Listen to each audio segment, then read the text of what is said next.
Hello friends, welcome back to Play Thumb Dubs. இப்போ நம்ம karate கிட்டோட legends மூவியை பார்த்தீங்கன்னா நல்லபடியாக இந்தியாலையும் ரிலீஸ் பண்ணி தான் வித் நம்ம தமிழ் டப்டோட தான் என்ன கொஞ்சம் நோட்டில் கொஞ்சம் மேண்டரின் லாங்குவேஜஸ்லாம் பேசுவாங்க. நிறைய தேட்டர்ஸ் அந்த சப்டைட்டில்ஸ்லாம் கொஞ்சம் கீழே வருதுன்னு வேறு பார்த்துருந்தேன். பட் அது மொத்தம் கொஞ்சம் பார்த்துக்கோங்க. ஆனால் மிச்சம் இது வயசு என்டையர் மூவி நல்லபடியாக தமிழ் டப்டோட ஈஸியாக புரிஞ்சிடும்.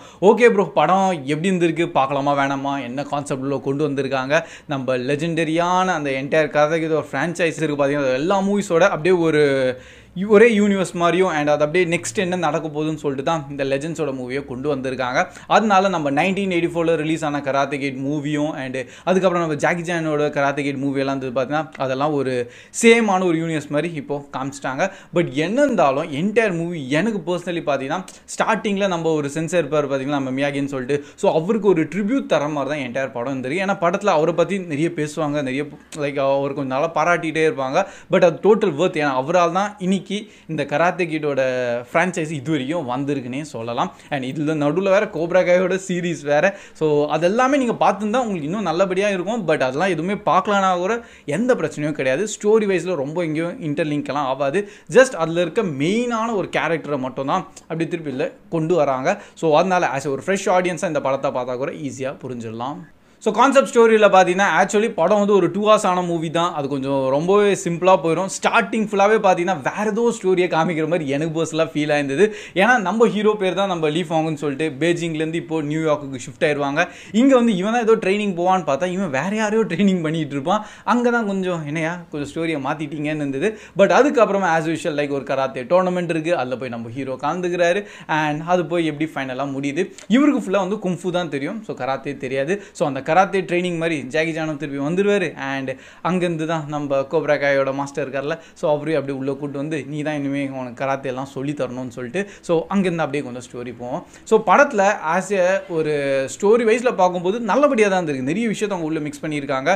நம்ம ஹீரோக்கும் பார்த்தீங்கன்னா ஒரு சில ட்ராஜடியான ஃப்ளாஷ்பேக்ஸ்லாம் இருக்குது அவங்க அண்ணனோட. ஸோ அந்த போர்ஷன்ஸ்லாம் கொஞ்சம் இமோஷனல் வைஸில் நல்லபடியாக இருந்திருக்கு. நெக்ஸ்ட் ஒரு லவ் ஆங்கிளும் உள்ளே கொண்டு வந்திருக்காங்க. எப்போவுமே சண்டை ஒரு பொண்ணால் தான் நடக்கும்னு சொல்லிட்டு ஸோ அந்த ஒரு போர்ஷனும் ஃபைனலாக அப்படியே ஒரு டோர்னமெண்ட்லாம் கொண்டு வந்துட்டாங்க. பட் எனக்கு பர்சனலாக ஏன் தெரியல அந்த டோர்னமெண்ட்டோட செக்மெண்ட்டே கொஞ்சம் ஃபாஸ்ட் ஃபார்வர்ட் பண்ண மாதிரி இருந்தது. எப்போவுமே கராத்தே கிட்னாலே அந்த டோர்னமெண்ட் செக்மெண்ட் தான் செம்மையாக இருக்கும். நெக்ஸ்ட் ஒரு மேட்ச் பண்ணுறோம். இதில் வந்து அப்படியே கொஞ்சம் ஃபாஸ்ட் பேசிங்காக பண்ணிட்டாங்க. டக்குன்னு சொல்லிட்டு ஃபைனலாக பார்த்தா அதுக்குள்ளேயே நம்ம ஹீரோ ஃபைனல்ஸ்க்கு வந்துடுவார். அண்ட் ஃபைனல்ஸ்லேயும் வந்து ஒரு நல்ல ஃபைட் செக்மெண்ட் நடக்கும். பட் ஆஸ் ஆக்ஷன் விஷுவல் வைஸில் நல்லபடியாக பண்ணியிருக்காங்க. பட் அந்த கோரான அந்த ஒரு கும்ஃபு இருக்கும் பார்த்தீங்களா, அது எங்கேயோ நான் மிஸ் பண்ணுற மாதிரி எனக்கு பர்சனலி ஃபீல் ஆகுது. நம்ம இதுக்கு முன்னாடி ஜேடன் ஸ்மித் நச்ச கராத்தே கிட்டெல்லாம் பக்காவாக இருந்தது. அது மிக்ஸ்டர் ஆஃப் எல்லாமே சொல்லலாம். ஏன்னா அது ஃபைட் பண்ணும்போது அந்த ரேஜான மூமெண்ட்ஸ்லாம் உள்ளே கொஞ்சம் நல்லாவே தெரியும். பட் இந்த படத்தில் அது கொஞ்சம் அப்படி இல்லாமல் அப்படியே கொஞ்சம் கலர்ஃபுல்லாகவும் அண்டு இன்னும் சிம்பிளாக சொல்ல போனால் ரொம்ப அடிதடி இல்லாமல் அது கொஞ்சம் நார்மலாகவே படம் ஃபுல்லாக போயிருக்கு.